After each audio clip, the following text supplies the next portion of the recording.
Hello everybody, I am Sushma Saini. Welcome to study motivation. आज हम class 7 geography chapter 3 our changing earth का NCERT solution करेंगे। First question है हमारा, why do the plates move. जो plates earth की lithosphere की प्लेट्स होती है वो मूव क्यों करती है। The plates moves because of the movement of the molten magma inside the earth. Earth के अंदर क्या होता है, मैग्मा होता है। जो मैग्मा क्या करता है, मोल्टन होना यानी पिघल जाता है, तो क्या होता है वो लिक्विड फॉर्म में होता है। लिक्विड फॉर्म में होने के कारण करता है वो गति करता है, तो गति करता है तो क्या होता है मूवमेंट होता है। मूवमेंट, और इसी मूवमेंट के कारण क्या होता है जो प्लेट्स होती है लिथोस्फीयर प्लेट्स वो क्या करती है, मूव करती है। नेक्स्ट क्वेश्चन है हमारा, what are exogenic and endogenic forces. क्या होते हैं, जिस प्रकार मैग्मा क्या इनसाइड यानी अर्थ के इनसाइड में काम कर रहा है, उसी प्रकार कुछ फोर्सेस क्या होते हैं बाहर और कुछ अंदर की तरफ काम करते हैं, उनके बारे में बताना है। The forces that work on the surface of earth, मतलब जो फोर्सेस क्या होते हैं अर्थ की सरफेस पर यानी बाहर की ओर काम कर रहे होते हैं उसको क्या बोलते हैं, एक्सोजेनिक फोर्सेस बोलते हैं। और जो फोर्सेस इंटीरियर यानी अर्थ के अंदर की ओर काम कर रहे हैं उनको बोलते हैं इंडोजेनिक फोर्सेस। एक्सोजेनिक फोर्स में कौन से आता है, रिवर्स और मतलब विंड, ये क्या होते हैं एक्सोजेनिक फोर्स होते हैं, क्योंकि ये कहाँ अर्थ के आउटसाइड में काम कर रहे होते हैं, सरफेस पर काम कर रहे होते हैं। और अंदर क्या होता है, अर्थक्वेक होता है इंडोजेनिक में, और क्या होता है वोल्केनो होता है। Next, what is erosion. अपरदन क्या है, the weathering away of the landscape by different agent like. इसमें क्या कहा गया, जो लैंडस्केप होता है उसमें कुछ चेंजेस आते हैं, वो कोई किसी प्रकार से टूट फूट जाते हैं, नष्ट हो जाते हैं, उसके रीज़न क्या होता है, वो कारण क्या होते हैं, वो क्यों होता है। उसमें क्या होता है कि चट्टानें होती है, उसमें क्या होता है बार बार हवा चलने के कारण उसमें दरारें हो जाती है, और लंबे समय तक वो दरारें क्या होती है छोटी छोटी पार्टिकल्स में क्या करती है टूटना स्टार्ट हो जाती है, और वाटर उसको क्या करता है बहाकर कहीं और लेके चला जाता है। तो इस प्रकार जो चेंजिंग होते हैं लैंडस्केप पर उसको क्या बोलते हैं, उसको बोलते हैं erosion. Next, how are flood plains form. Flood क्या होता है, बाढ़ होती है, प्लेन्स क्या होते हैं मैदान होते हैं, तो वो किस प्रकार बनते हैं उनके बारे में बताना है। When river overflow its bank. इसमें क्या कहा है कि जब बारिश होती है तो पानी क्या होता है, नदी के अंदर पानी बहुत ज़्यादा हो जाता है, ओवरफ्लो हो जाता है, तो इट फ्लड्स ऑफ, ये बाढ़ के रूप में क्या करता है इन नेबरिंग एरिया, अपने आसपास के एरियो में आ जाता है। और अपने साथ पानी के साथ क्या लेके आता है, कुछ सॉइल लेके आता है, अदर मटेरियल्स लेके आता है, सेडिमेंट अलोंग इट्स बैंक, अपने किनारों के पास आसपास क्या करता है मिट्टी लेके आता है, अलग अलग पार्टिकल्स लेके आता है। जो वो बाहर के मैदानों में ये पार्टिकल्स और मिट्टी जमा हो जाती है तो उसको क्या बोलते हैं, फ्लैट फर्टाइल्स फूड प्लेन्स, यानी मैदानी उपजाऊ मैदान। Next, what are sand dunes. Sand क्या होता है, रेत, ड्यून्स होता है टिब्बा, यानी रेत के टिब्बे क्या होते हैं, दी लो हील लाइक स्ट्रक्चर। इसमें क्या होता है जो हील होती है, हील की तरह कोई हील की तरह स्ट्रक्चर होता है, पर क्या होता है लो होता है। Form due to deposition of sand, मतलब जो सैंड होती है रेत होती है उसके जमा होने के कारण बनता है। जब हवा चलती है और वो इस सैंड को वन प्लेस से कहीं और लेके जाती है और वहाँ पर इन रेत को जमा कर देती है, तो क्या करते थे टिब्बा बन जाता है, रेत का टिब्बा बन जाता है, तो इसको क्या बोलते हैं sand dunes. Next, how are beach form. जो बीच फॉर्म कैसे बनती है, this sea wave deposit sediments along the shores which leads to the formation of beach. क्या करता है, जैसे हवा है वो पानी है, उसी प्रकार सी वेव यानी समुद्र की जो लहरें होती है वो भी सेडिमेंट्स जमा करती है और अपने शोर्स यानी अपने किनारों पर जो मतलब जमा कर देती है, तो अपने तटीय पर समुद्र तट पर उसको क्या बोलते हैं बीच बोलते हैं। Next, what are oxbow lakes. Oxbow lakes क्या होती है, यानी बैल धनुष झील क्या होती है। Due to continuous erosion and deposition along the side of meanders, मतलब लगातार इरोजन होने के कारण जो चेंजिंग होते हैं उनके कारण सेडिमेंट्स जमा होते हैं, उनके कारण क्या होते हैं मेंडर्स बनती जाती है। मेंडर्स क्या होता है, जब नदी का जो ये जब नदी ऐसे इस तरफ प्रकार मुड़ती है तो उसको क्या बोलते हैं मेंडर्स बोलते हैं। The end of the meanders loop come closer and closer which in some time cut off from the river. जब ये मेंडर्स हो रहे होते हैं तो कई बार क्या होता है ये अपनी नदी से मतलब जहाँ से नदी चलना होती है वहाँ से कट जाते हैं कुछ रीज़न से, क्योंकि पार्टिकल्स जमा हो जाते हैं तो पानी सीधा नहीं जा पाता, वो फिर से अलग अपनी अलग मोड़ ले लेता है, तो उसके कारण क्या बनती है कोल्ड ऑक्सबोव लेक्स।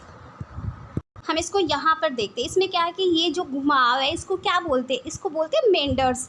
तो मेंडर्स हो गया जब यहाँ पर पानी अपने साथ कुछ पार्टिकल्स लेके आता है और उन पार्टिकल्स के जमा होने के कारण पानी इस साइड नहीं जा पाता, पानी फिर से अपना जो रास्ता होता है चेंज कर लेता है, सीधा चलना स्टार्ट हो जाता है।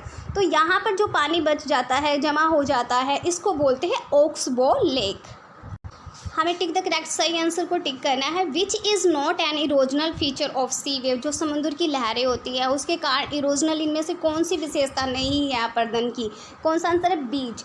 ठीक है, next the deposal feature of glacier is, जो ग्लेशियर होता है वो जो डिपॉजिट करता है उसकी क्या विशेषता है, मोरन। मोरन क्या होता है, मलबा। जब जो ग्लेशियर हिम नदी होती है वो अपने साथ में बहा कर क्या लेके आती है, मलबा लेके आती है, मोरनो लेके आती है।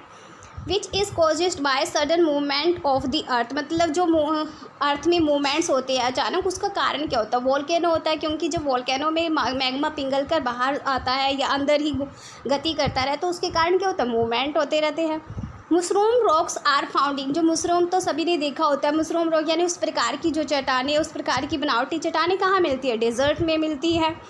Next oxbow lakes are found in, कहाँ पाई जाती है, अभी हमने पिक्चर के सारे समझा था कि जो नदियाँ होती है वो ओक्सबो लेक्स बनाती है, तो कहाँ मिलती है, रिवर्स वैली पे। नेक्स्ट मैच करना है हमें। ग्लेशियर, ग्लेशियर क्या होता है, रिवर ऑफ आइस, जो बर्फ़ की नदी होती है उसको क्या बोलते हैं, ग्लेशियर बोलते हैं। मेंडर्स क्या होता है, अभी हमने देखा तो जो नदी का घुमाव होता है उसको क्या बोलते हैं, मेंडर्स बोलते हैं। बीच कहाँ बनते हैं, शीशरोन पे। सैंड ड्यून्स क्या होता है, कहाँ मिलते हैं, अभी देखा हमने डेजर्ट में। जो नदी रेत के टिब्बे होते हैं कहाँ बनते हैं, रेगिस्तान में।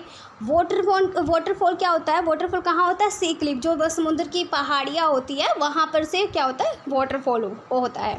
अर्थक्वेक क्या होता है, वाइब्रेशन ऑफ अर्थ, जब अर्थ के अंदर क्या होता है, वाइब्रेशन होता है, बाहर की साइड वो वाइब्रेशन आता है तो उसको क्या बोलते हैं, अर्थक्वेक बोलते हैं। अब हमें रीज़न देना है, जो भी क्वेश्चन होगा उसके पीछे क्या बात है। Some rocks have a shape of mushroom, मतलब जो कुछ चट्टानें हैं वो मुसरोम टाइप में पाई जाती है, तो क्यों पाई जाती है बताइए। इन डेजर्ट यानी रेगिस्तान में wind is an active agent for halogen which Erode the lower section of the rock more than the upper part. इसमें क्या होता है, जब सैंड हवा चलने के कारण क्या होता है, एक जगह जमा हो जाती है, तो इसमें क्या होता है, जब हवा और दोबारा चलती है, यहाँ पर टिल्ले बना दिए जाते हैं, सैंड ड्यून्स बन जाती है, तो हवा क्या करती है, इनको बार बार यहाँ से चल चल के नीचे से उसको काट देती है। ऊपर का हिस्सा ऊपर कम हवा चल पाती है तो क्या होता है, नीचे से वो सारा काटती है, तो वो क्या करते हैं, मुसरूम रॉक यानी उसके ऊपर छतरी की तरह ऊपर की चट्टानें रह जाती है और नीचे से कट जाती है, तो क्या बन जाता है, mushroom rocks. Next, flood plains are very fertiles, क्या होता है, जो फ्लड प्लेन्स होते हैं, बाढ़ के मैदान होते हैं, बहुत उपजाऊ होते हैं। कारण क्या होता है, flood plains are very fertile because flood deposit, क्योंकि फ्लड वहाँ के मैदान बहुत उपजाऊ होते हैं, क्योंकि जो बाढ़ होती है क्या जमा कर देती है, layer of fine soil and other materials, मतलब उसमें मिट्टी को जमा कर देती है, अदर जो इम्पोर्टेंट्स मटेरियल्स होते हैं उपजाऊ ज़मीन के लिए वो सब चीज़ें जमा कर देती है, तो क्या बन जाता है, वो कल्टीवेशन कृषि के लिए बहुत अच्छी होती है, उस कहाँ पर, नदियों के आसपास के। नेक्स्ट क्वेश्चन हमारा, sea caves are turn into stacks, जो सी केव्स होती है, गुफा होती है, वो टर्न मतलब किस, जो सी केव्स होती है, समुद्र की गुफाएं होती है, वो बदल जाती है स्टैक्स में, कैसे, when cavities in sea caves become bigger and bigger only the roof of the caves remain forming sea arch. इसमें क्या होता है कि जब पानी बार बार चट्टानों से टकराता हो तो वहाँ क्या होता है, उसमें सी केव्स यानी गुफा की तरह उसमें बन जाती है, और फिर वो पानी बहुत दोबारा उसमें क्या होता है, टकराता रहता है, तो क्या होता है, ऊपर छत रह जाती है, इतना ज़्यादा बड़ा उसको वो बन जाता है, और फिर वो पानी और ज़्यादा आने से क्या होता है कि वो छत भी हट जाती है, और सिर्फ वहाँ पर क्या होती है, आसपास की चीज़ें मतलब जो दीवारें वो रह जाती है, तो इसको क्या बोलते हैं, आर्क्स बोलते हैं, स्टैक्स बोलते हैं। इस पिक्चर में देखेंगे, जैसे समुद्र होता है उसमें पानी होता है, क्या चट्टानों से टकराता रहता है, तो क्या होता है, गुफा के सी केव्स यानी समुद्र की गुफाएं बन जाती है, और जब पानी और ज़्यादा टकराता रहता है तो क्या होता है, उसके ऊपर सिर्फ छत रह जाती है और इतना ज़्यादा बड़ा ये छेद हो जाता है, तो इसको बोलते हैं सी आर्च। उसके बाद जब पानी इस छत को भी हटा देता है, पानी मतलब इतना ज़्यादा बहाव हो जाता है कि पानी इस छत को भी हटा देता है, तो उसको क्या बोलते हैं, स्टैक्स बोलते हैं। यहाँ पर देखो छत नहीं है तो इसको बोलते हैं sea stack. Building collapse due to earthquake, जो अर्थक्वेक के कारण कहते हैं बिल्डिंग ढह जाती है, इसके पीछे का रीजन बताना है। During earthquake vibrate travel outwards from the epicentre as wave and port peck through the surface of the earth. इसमें क्या कहा गया कि जब अर्थक्वेक आता है क्या होता है, वाइब्रेशन मतलब नीचे से फोर्सेस मतलब फोर्स से एपी सेंटर पर क्या होती है, वाइब्रेशन आती है, तो उसकी लहर तरंगे क्या होती है वो सारे चारों तरफ फैल जाती है। तो उससे क्या होता है, सरफेस में क्या होता है, वाइब्रेट होता है, और जिसके कारण क्या होता है, मूवमेंट होता है, वाइब्रेट होने के कारण क्या होता है, जिसको अर्थक्वेक बोला जाता है। अगर ये वाइब्रेशन जो होती है बहुत ज़्यादा ज़ोर से होती है तो क्या होती है, तो वहाँ पर जो बिल्डिंग्स होती है वो ढह जाती है। अर्थक्वेक क्या होता है, फोकस यहाँ इसका उपकेंद्र होता है, यहाँ से स्टार्ट होता है और सीधे यहाँ पर ईपी सेंटर यहाँ से बाहर निकलता है। तो बाहर निकलने के बाद क्या करता है, उसकी वेव्स क्या होती है, चारों तरफ फैल जाती है। ये वेव जितनी भी आगे मतलब जितनी दूरी तक जाती जाएगी तो इसकी क्या होती है, वाइब्रेशन कम होती चली जाती है। और जब ये वाइब्रेशन ज़्यादा ज़ोर से होती है तो क्या होती है, जो बिल्डिंग्स बनी होती है वो सभी क्या होती है, ढह जाती है। बिल्डिंग, इंडस्ट्रीज़, हाउसेज वगैरह सब कुछ ढह जाता है। तो ईपी सेंटर की जो वाइब्रेशन होती है वहाँ से जो बाहर निकलती है वेव्स से, वो चारों तरफ फैल जाती है। तो उससे क्या होता है, जितनी ज़ोर से मतलब वाइब्रेशन होती है क्या बिल्डिंग क्या होती है, कोलैप्स हो जाती है। Thank you.